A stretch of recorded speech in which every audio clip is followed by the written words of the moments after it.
já. Tá. Gente, bom dia aqui na sinagoga, bom dia no online, a todos que se juntam aqui no estudo de quinta-feira, tradicional estudo de quinta-feira, estudo comunitário, feito por pessoas da comunidade. Não poderia ser diferente, né, Raul? Comunidade... É. Eu deixei para você chutar, Raul. Olha. Tá bom.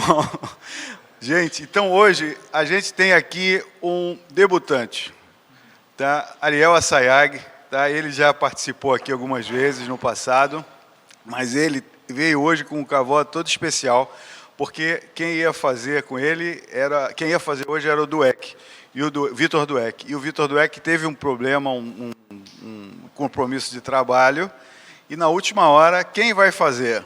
E aí o bravo Ariel se candidatou. Tá? O Ariel, para quem não conhece, é um engenheiro formado no IME, ele é de Manaus, naturalizado carioca já, né? Ele também, interessante, ele foi cadete de West Point durante algum tempo, e encontrou um primo meu lá, uma coincidência enorme. E o Ariel, então, vai nos falar aqui sobre essa paraxá, que a gente pode chamar de Cohen Fashion Week. Enfim, tem umas situações assim bem ligadas a roupas, etc. Mas eu acredito que o Ariel vai tangenciar outras coisas. Não é isso, Ariel? Vamos lá, a palavra está contigo. Mais uma vez, obrigado por ter aceito o desafio, tá? Obrigado. Sempre aberto, fica à vontade. Bom, Boker Tov a todos aqui presentes e também quem está presente online. É só agradecer nesse momento meu primeiro estudo, na verdade segundo, né, desde o Bar Mitzvah, que eu não profiro um estudo sobre a Perashá da semana. Agradecer ao Vitor Goldstein e o Vitor Dueck, que também me convidaram para esse momento. Bom, e a Perashá de hoje, a Perashá Tetzaveh, que vem do verbo tzavá, comandar, ordenar. E assim disse o Eterno ao Moisés, nessa Perashá em particular, em segunda pessoa, que seu nome não é citado: ordene aos filhos de Israel as mitzvot relacionadas ao dia a dia do Mishkan. E são orientações bem detalhadas, como acender a menorá, como manter o fogo, como os Kohanim deveriam se trajar, com todas as vestimentas e também as vestimentas especiais do Kohen Gadol. E como é que deveriam ser as iniciações dos sacerdotes, os sacrifícios no altar e descrições bem detalhadas de todo o funcionamento e toda a construção. E como todas as porções da Torá e estudos, existem uma infinidade de interpretações que nós podemos ter. E eu busquei aqui trazer duas que achei interessante para trazer um pouco para o nosso dia a dia. Às vezes é até um pouco complicado nas perashot que são mais detalhadas, de trazer um entendimento, mas sempre a Kadosh Baruch Hu nos traz uma sabedoria. Eu vou tangenciar aqui o acendimento da menorá e um pouco do esplendor visual, Tiferet Ugulah, dos ornamentos do Kohanim. Bom, o acendimento da menorá é a única ordem sacerdotal que aparece antes mesmo dos compromissos do Kohanim, antes mesmo do Eterno dizer que Aaron e seus filhos seriam Kohanim. E Rabbi Moshe Feinstein explica que o motivo da menorá aparecer antes é que a menorá é um dos principais símbolos da nossa religião, da nossa cultura. E assim como a menorá era uma chama constante e infalível de luz no Mishkan, a Torá também é a nossa tocha que nos guia dia a dia, através da nossa existência. E é por essa razão que a mitzvah do acendimento da menorá foi separada dos outros comandos sacerdotais. E existem outras lições também da menorá. Uma das lições dessa mitzvah é que o óleo utilizado para acender as velas não é um óleo de prensa mecânica, prensado a quente, mas sim é um óleo puro prensado à mão. E aqui nós podemos refletir também que no nosso estudo da Torá, esse aparentemente pequeno detalhe nos ensina a verdadeiramente usar as nossas energias para adquirir nosso conhecimento, para fazer o nosso trabalho, para realizar o nosso dia a dia. Pode usar shortcut. Não pode ter os atalhos, né? E ainda sobre a menorá, o Eterno ordena que a chama eterna seja mantida diariamente. Isso até aparentemente é uma contradição. A chama eterna que tem que ser mantida todo dia, e se ninguém fizer nada, ela vai se apagar. E é exatamente isso em toda a nossa vida. Tudo que nós temos como eterno, nós temos como precioso, como sagrado, nós devemos manter diariamente, senão essa chama vai se apagando, e até, quem sabe, de fato acaba. E por isso que nós temos que manter nosso dia a dia, nossas orações, nosso empenho e tudo que nós fazemos. Um segundo assunto que também é bem abordado nessa história, que é a grande parte da Perashá, são as vestimentas sacerdotais dos Kohanim e do Kohen Gadol. Bom, existem uma infinidade de detalhes que estão bem escritos na Torá, e tem muitos estudos sobre os detalhes, os ornamentos, as pedras, as tribos.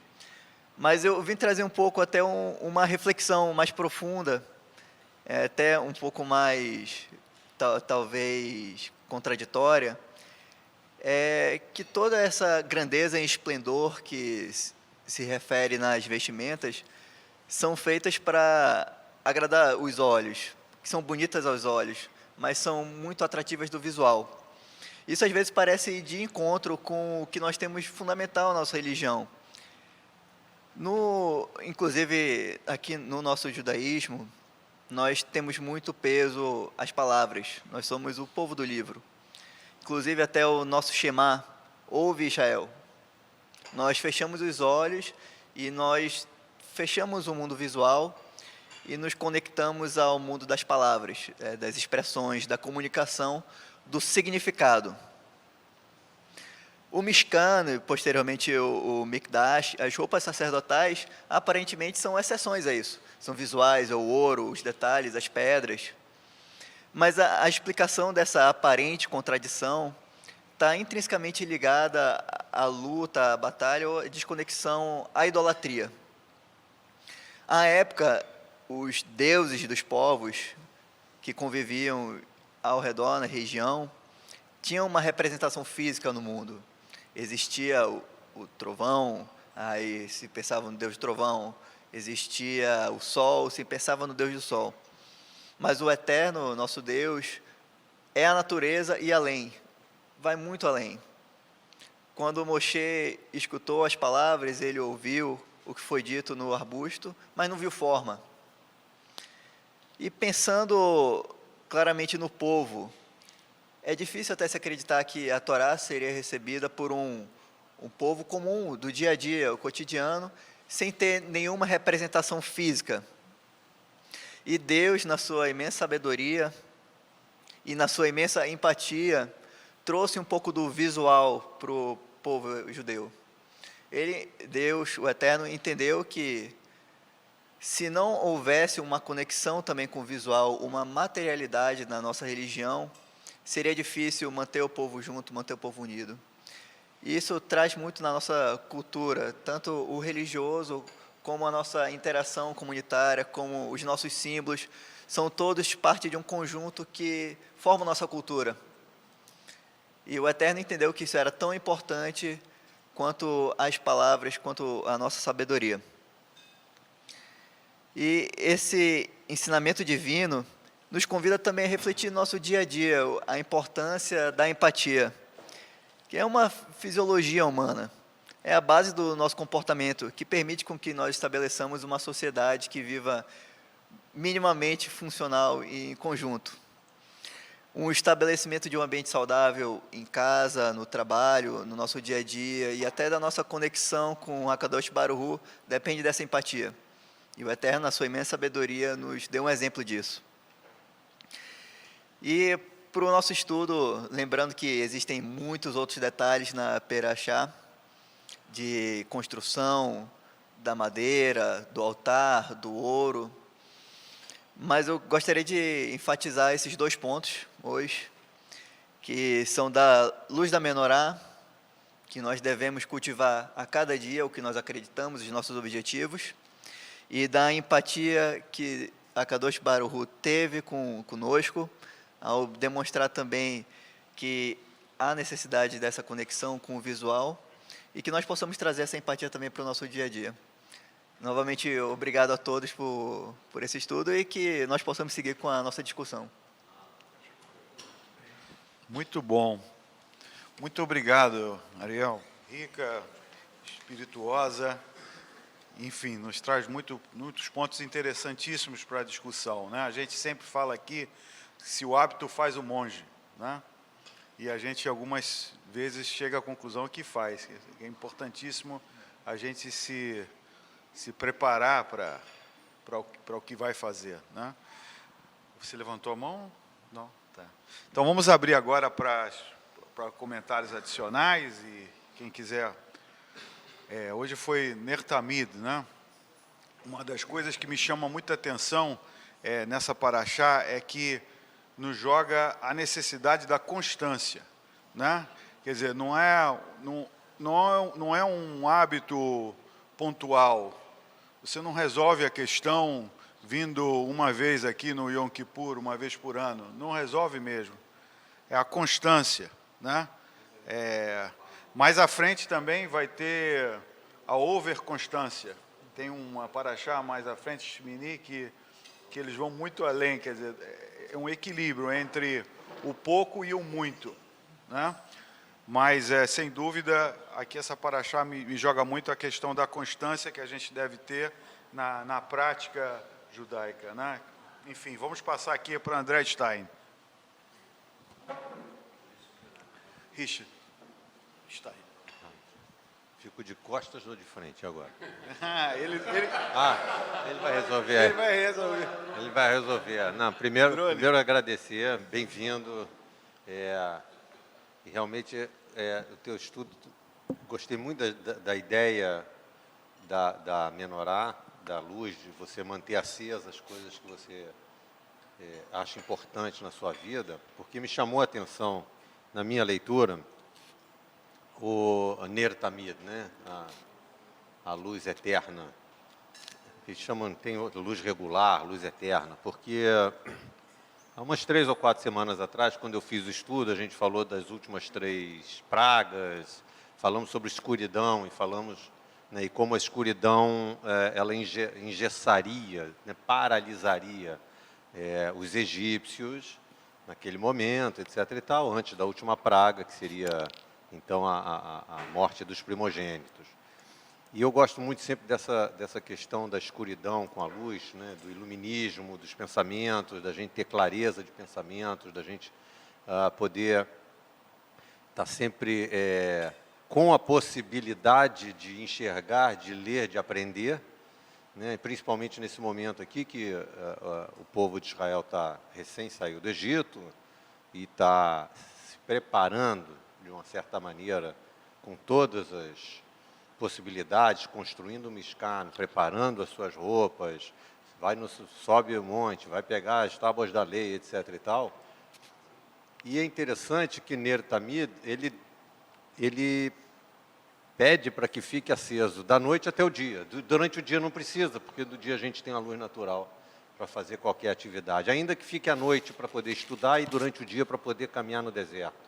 Mas, sob qualquer circunstância, essa ideia de ter luz na nossa vida durante 24 horas, ainda que a gente feche os olhos e durma, mas isso seja alguma forma de estar se iluminando, essa imagem do Ner Tamid, para mim, eu acho bastante relevante em diversos aspectos que traz aqui nessa paraxá. Obrigado, André. Quando você falou assim, a primeira coisa que deve fazer é acender a luz. Né? Claro, devia estar escuro, eu pensei logo isso. Vamos passar aqui ao Raul Gottlieb. Raul, por favor. Raul vai entrar lá de Israel. Não, achei muito legal. Realmente, muito bem colocado tudo. Achei o André muito otimista quando ele fala da luz de 24 horas, aqui no Rio de Janeiro e tal, né? Sempre uma inspiração, né? Bom, não para a Argentina, né, no momento ontem, né? Para a Argentina que ficou 20 horas sem luz.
a ligação tua com Deus não passa através de outra pessoa, passa através de uma pessoa que faz uma função. Né? É uma visão interessante naquela época. Não é a visão que a gente tem hoje. Né? Porque a visão que a gente tem hoje tem uma personalidade, tem muitos. Naquela época, o Coran não tinha. O Coran fazia o serviço da palavra prescrito. Está escrito direitinho, não tem o que fazer. Eu tinha essa evolução muito interessante que dá para pensar sobre ela. Né? Então é basicamente isso. Eu queria fugir um pouquinho daqui, fazer uma pergunta, já que falamos em Rio de Janeiro e luz. Eu vi que o Rabino está ali, não sei se ele está ao vivo, não, se você está lá. Eu sou vice-presidente da Associação de Moradores de Copacabana. E toda vez que eu tenho uma reunião, ou com o pessoal da prefeitura, ou com moradores em geral, as pessoas me perguntam assim, o que é o tal, esse fio do judeu? O fio do judeu. Aí diz assim, como assim? Não, aqui na Avenida Atlântica tem um fio que a prefeitura, na aula, é proibida de mexer, a própria prefeitura sabe disso, que foi colocado pelos ortodoxos, que é pendurado entre os postes e segue toda a orla, não sei se Ipanema tem, mas Copacabana se vê isso. E diz que é uma coisa muito religiosa, eu nunca entendi isso também, eu queria saber se alguém aqui sabe explicar o que é isso, e se tem a ver com a luz, com o que nós estamos falando agora. Acho que, de repente, o Rabino deve saber e poder explicar para a gente. Deixa o Sérgio falar. Sérgio vai entrar? Vai, ótimo. Sérgio está na área.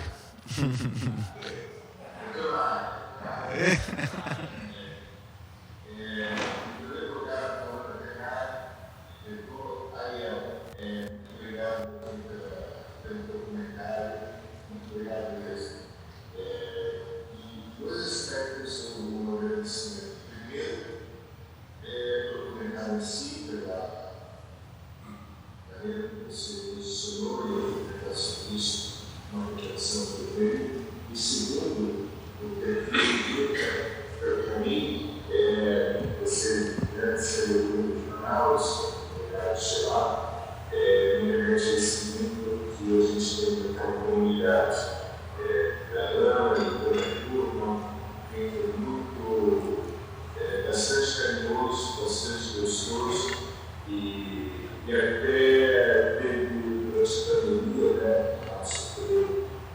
isso também fiz o presidente geral, o trabalho depois escrever um artigo do Secretaria, né? Então, assim, esse livro que já demora muito tempo, esse livro lá da comunidade de Manaus, se não me engano, pelos dados que eu vi, o Leandro, prefeito de Ocidente, da área, e Manaus, e o Leandro, lá, assim, da comunidade de Manaus, ele vai ser qual local, uma cultura genuína, original, pequena e muito gostosa, mas filosoficamente também prejudiciando pelo pensamento que a área abraça esse. Então, esses dois pontos. Em relação ao documentário, antes de chegar no documentário, tem algo que me fez pensar que é o seguinte, você falou de materialidade, ciclos. Teve no nosso corpo, ou pela história do corpo, é uma luta, assim dizer, contra a idolatria. Então, como sou a palavra de Cristo poderia ser sintetizado como uma luta contra a idolatria. E depois, mais recentemente, no história do Paulo mesmo, eu também me influenciador do século XX, ele falou assim, a gente é duas imagens nessa luta contra a idolatria, mas cobre eu estava trazendo um sintonista da original que as palavras e também princípios idolátricos, né? O desafio simplesmente é aprender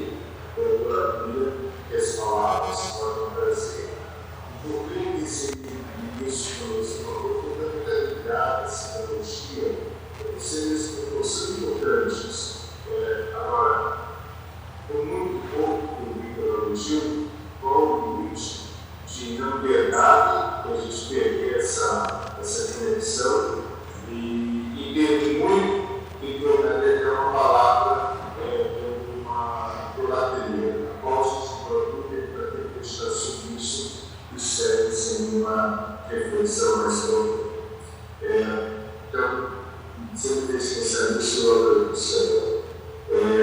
Segundo o documentário dos filmes, né, isso é um erro, né, que, dada se a gente já tem Israel, das concessões aqui na Europa, nas cidades, como se fala, erro é aquilo que permite você ter a passagem de um lugar para o outro, uma vez que o transporte não é permitido, o transporte no sentido do transporte do carro, etc., de carregar, transportar coisas.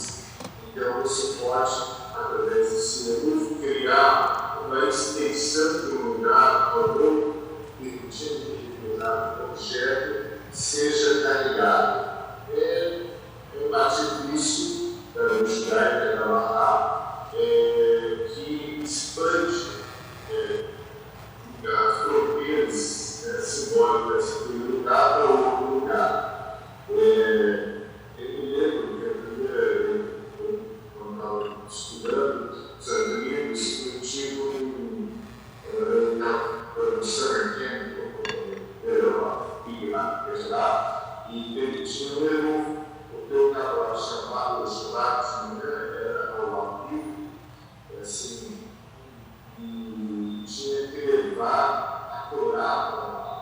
Ele podia ficar quinta, sexta, sábado, ao tempo da exposição à vida, os livros, chuva, venda, etc.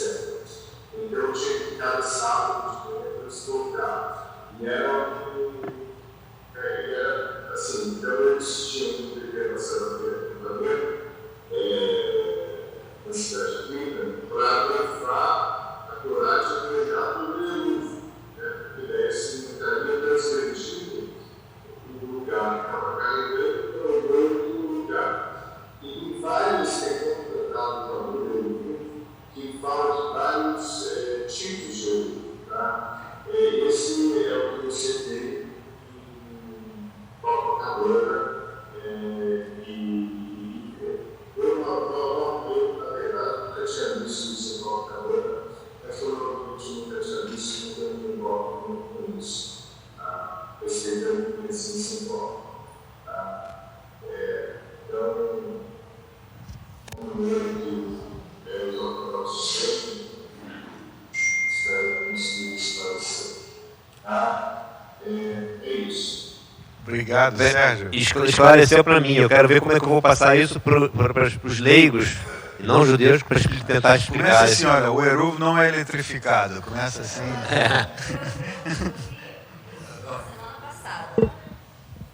Eu vi na semana passada lá em Copacabana. E eu estava com uma amiga que o marido dela frequenta uma sinagoga ortodoxa. E ela falou para mim que, só que ela não é ortodoxa. Ela falou assim, esse é o lugar que o judeu pode passar. Bom. Talvez seja Vamos um modo de explicar para uma pessoa leiga. Não é fácil de explicar, não. Janete, por favor. Sérgio quer complementar.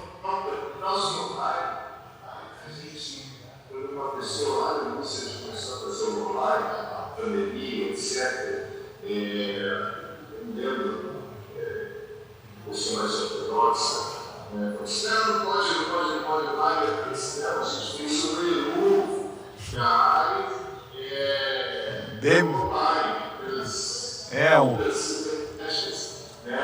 e aí a pessoa foi tranquila, está agora na chefe. Então a gente também tem se encontra com isso. Aí a pessoa ficou tranquila e começou a acompanhar o chamado Wagner da pandemia. E no seu seguir, se descuidava, você não errou. Mas é uma brincadeira que gerou tranquilidade para a pessoa mais observante, meticulosamente, obsessivamente Um abraço. Um abraço. Na sequência, obrigado, Sérgio.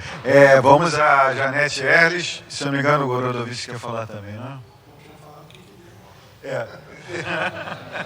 Tá bom. Então vamos aqui a Janete, na sequência, Gorodovic. Tá sem voz, Janete? Tem que abrir aí. Janete, o microfonezinho vermelho. Agora.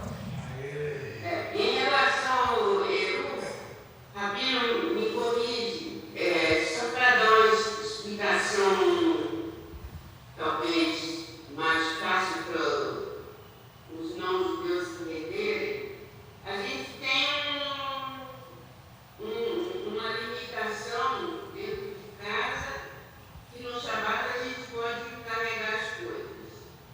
Então, quando o Eru é espécie de um aumento dessa delimitação de espaço onde a gente pode transportar as coisas. Não seria isso, Rabino?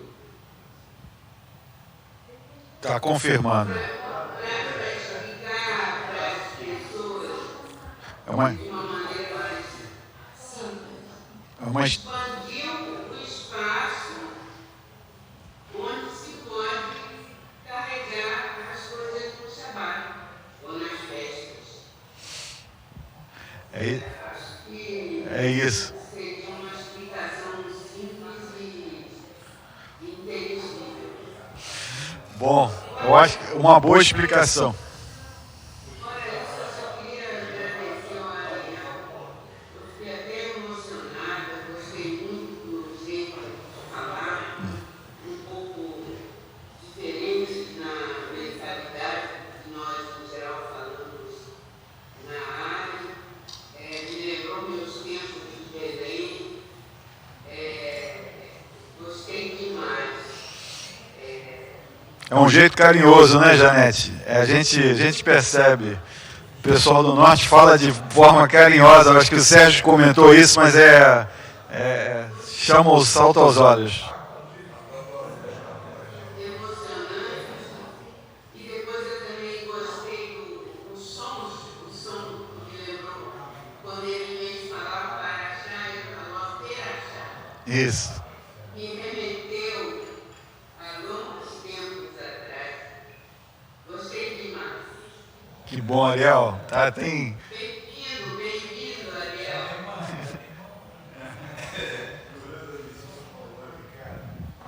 Bom dia a todos. Primeiro, Rafael, super obrigado. Muito legal o teu comentário. Gostei muito.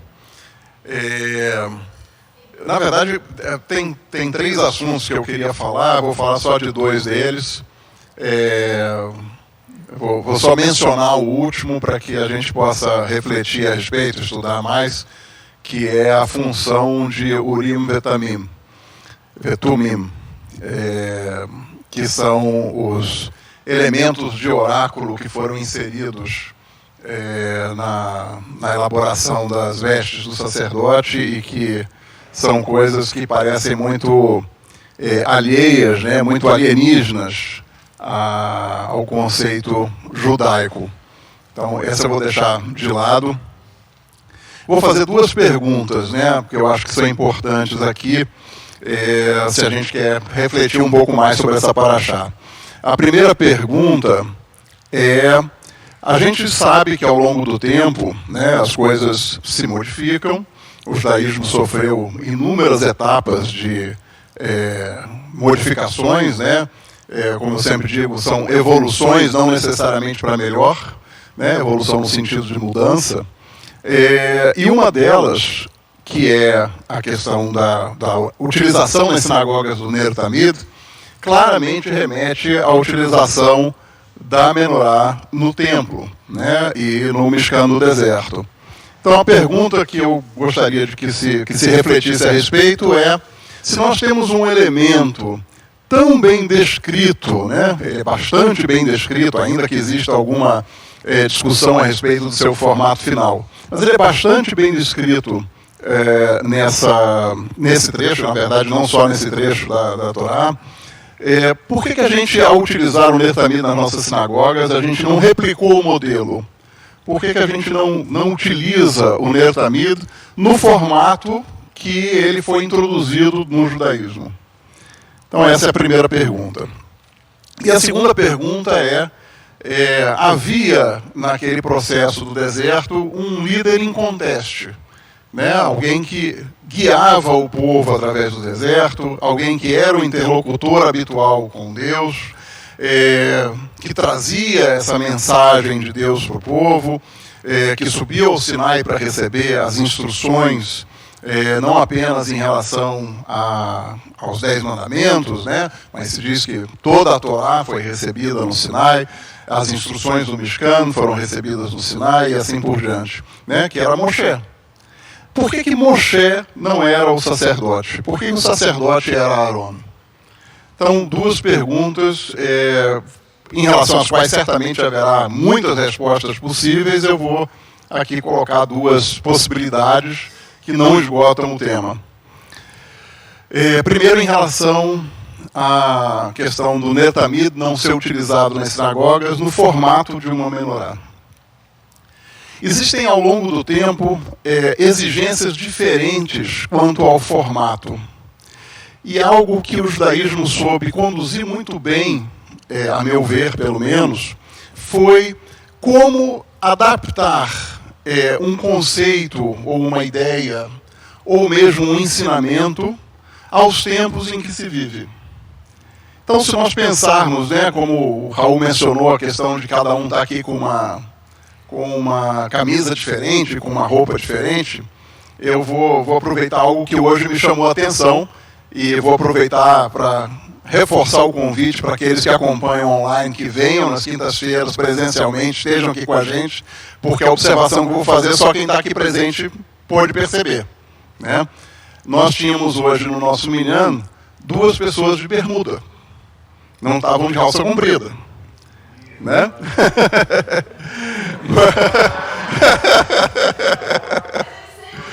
Muito bem. Então, hoje eu percebi isso de forma mais clara.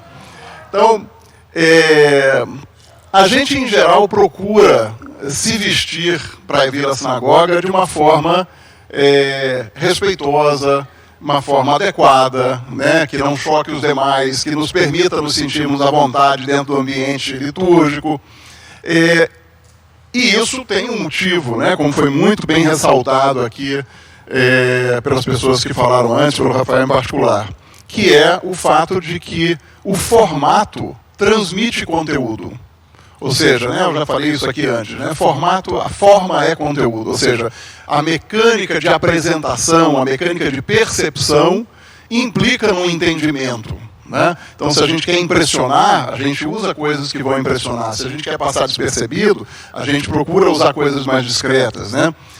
E nos tempos de hoje, é absolutamente razoável que você, num ambiente de calor como o Brasil, informal como é o Rio de Janeiro, esteja em restaurantes, em festas, né, em oportunidades em que você quer estar de acordo com a regra social daquele momento, você esteja de bermudas.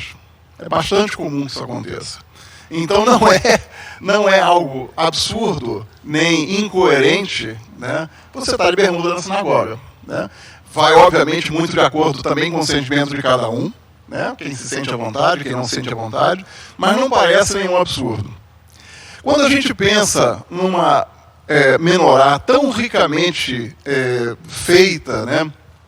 Feita de um único conjunto de ouro maciço e com todos os detalhes, com local de colocar a vela que se abre num formato de flor praticamente, enfim, todos os detalhes são ali apresentados, aquilo parece demasiado para a gente, no sentido de transmitir o que de fato se precisa transmitir, que é a ideia que o Rafael trouxe muito bem, de que a luz que nós representamos, que Deus representa, é uma luz perene.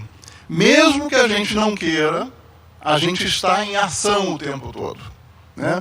E essas ações têm consequências. Então, o Ner Tamid nos recorda disso o tempo todo, e ele não precisa ter o mesmo formato para manter a mesma mensagem. Então, essa é a primeira resposta. Como eu disse, é uma das respostas possíveis, não é a única.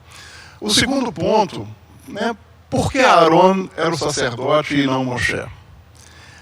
Esse talvez seja um ponto mais difícil e um dos aspectos mais relevantes, né, que normalmente os comentaristas mais modernos, principalmente, utilizam para isso, é evitar a mistura de religião com política, colocando Moshe como líder político e Aaron como líder religioso, né, o líder litúrgico.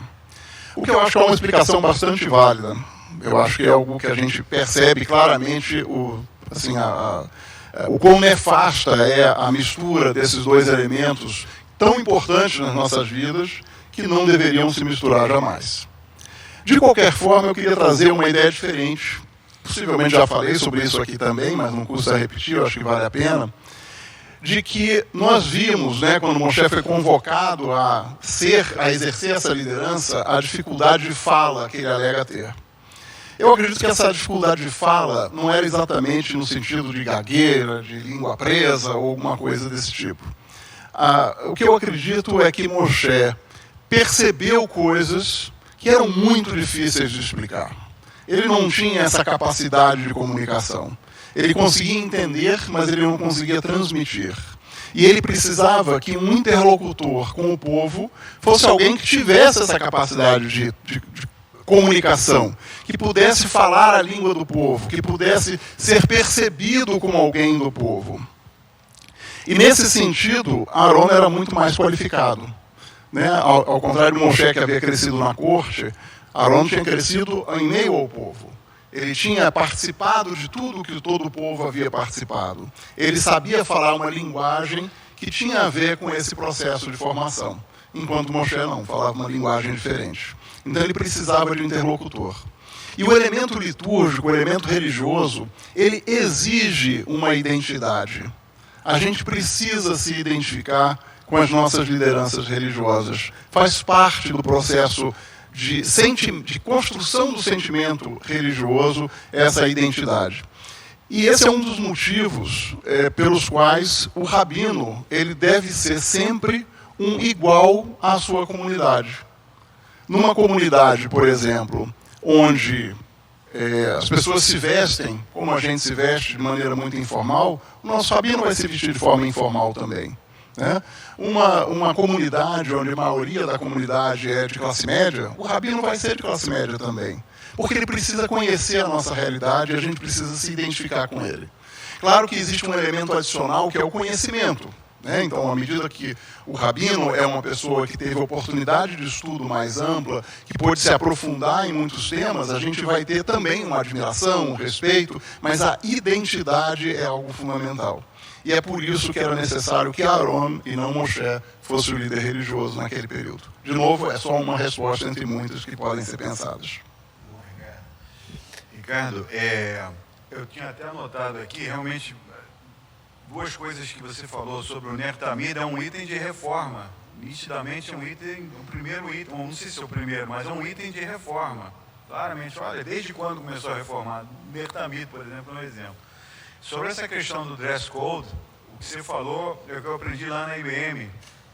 Quando o presidente ia numa fábrica, ele se vestia como os operários da fábrica. Quando ele ia, sei lá, visitar um alto executivo, ele botava aquele paletó azul. Quer dizer, você se vestir de acordo com o meio. Agora eu vou fazer aqui uma jogada para a semana agora, né? Apesar da bermuda, a gente está dentro de um dress code, tá? Apesar, né? Quer dizer, você ousou. Eu também ousei hoje, minha mulher não queria deixar eu vir com isso. Ela falou, tira. Não, é porque está Havaí, etc. Eu ousei, eu estou no borderline do dress code. E, na verdade, semana que vem, né, segunda-feira, terça-feira, a gente pode quebrar todo e qualquer dress code. Né? E do pré-purim. Agora, uma coisa também que me chamou a atenção nesse milhão, né, que eu também aprendi, né, no Shomer, nosso querido Shomer, né, Luizinho? Lá no Shomer a gente não se importa com roupa nenhuma, né? Mas não é, não. Tenta você sair daquele dress code, né? Você botou, ou, por exemplo, aquele outro bairro que tem lá, não é onde você passou, não é no West Point, é na... Enfim, um bairro hippie que tem lá na Califórnia. Tenta morar lá e não se vestir daquele jeito, teoricamente, sem dress code. Você vai se destacar. Então, o dress code é uma coisa assim muito interessante. E vamos assim andar no borderline do dress code sem... semana que vem, né? Desculpa, eu estou com os dias trocados. Terça-feira de manhã, às 7h30, temos a leitura, né? Conforme o Rabino Sérgio já fez o destaque, essa é a leitura maravilhosa da Megilá, através do André. Terça-feira de manhã, às 7h30, e fantasiados e maracas aqui na sinagoga. E com maracas e com tudo que tem direito, vamos fazer com bastante alegria. Eu, infelizmente, adianto, eu não vou estar, né? Mas o André vai levar semana que vem, eu agradeço já enormemente. Semana que vem, na quinta, você vai estar. Não? Não. Bom, vamos lá. Olha, gente, aproveitando aqui, eu não sei se a Janete levantou a mão. Desculpa, Janete, por favor. Ainda tem um tempinho, voltando um pouquinho a nossa paraxá. Para mim, eu lendo sobre a paraxá, eu senti que em várias ocasiões tem expressões onde Deus quer mostrar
muito bom.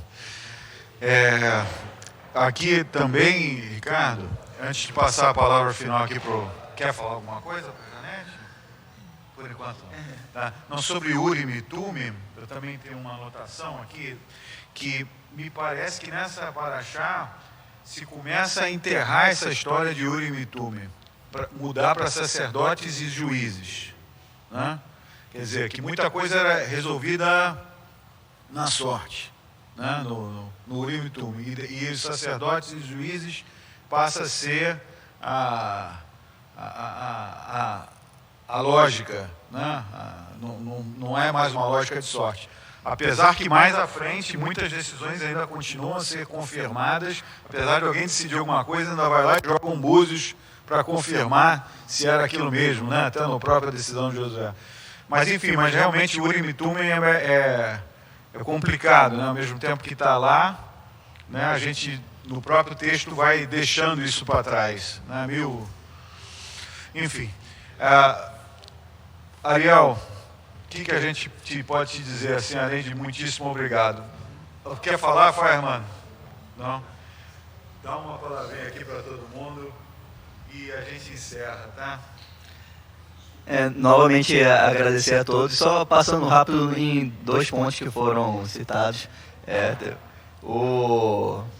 A questão do uniforme é a primeira vez que aparece na nossa liturgia da forma que é colocado, e até para mim é uma questão, até com relação pessoal, eu passei 8 anos no Exército, que é conhecido pelo uniforme, né? E exatamente isso que é a função do uniforme, que é despersonificar, onde você tira a identidade da pessoa e agora é algo, né? É um soldado, é um sacerdote. E isso tem 2 gumes nessa faca, né? De um lado, você tem muito mais responsabilidade.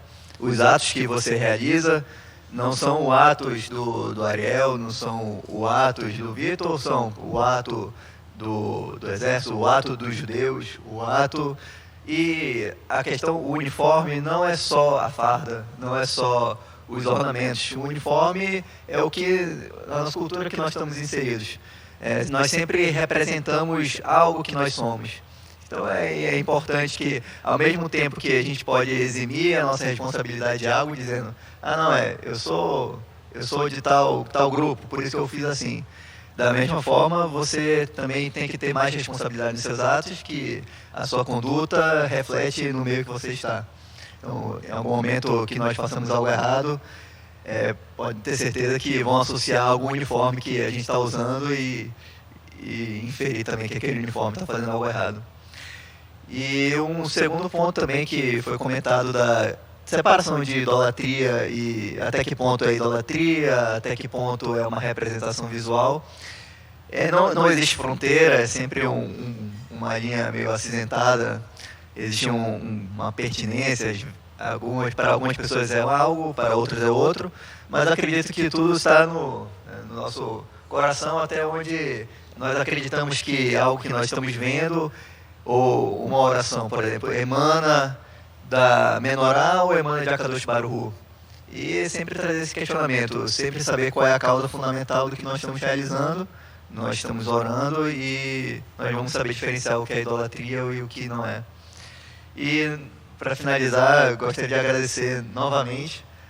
Meu primeiro estudo que eu realizo dessa forma e gostaria de participar mais vezes. Às vezes eu venho aqui na minha, não tão frequente como gostaria, mas é muito bom fazer esse estudo e espero que eu possa comparecer mais vezes aqui. Obrigado.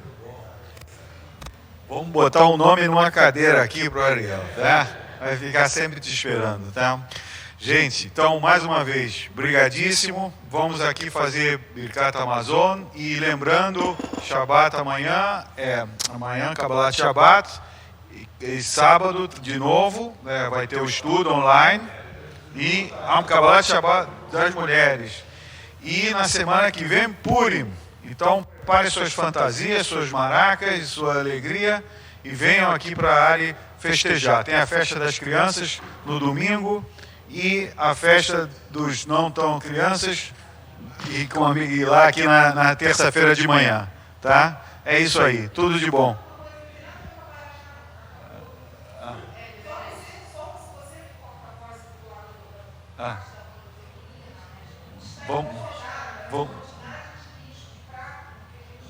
Vamos encerrar aqui, então. Peraí.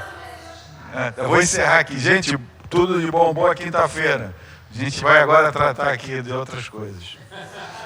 Obrigado, Amazon.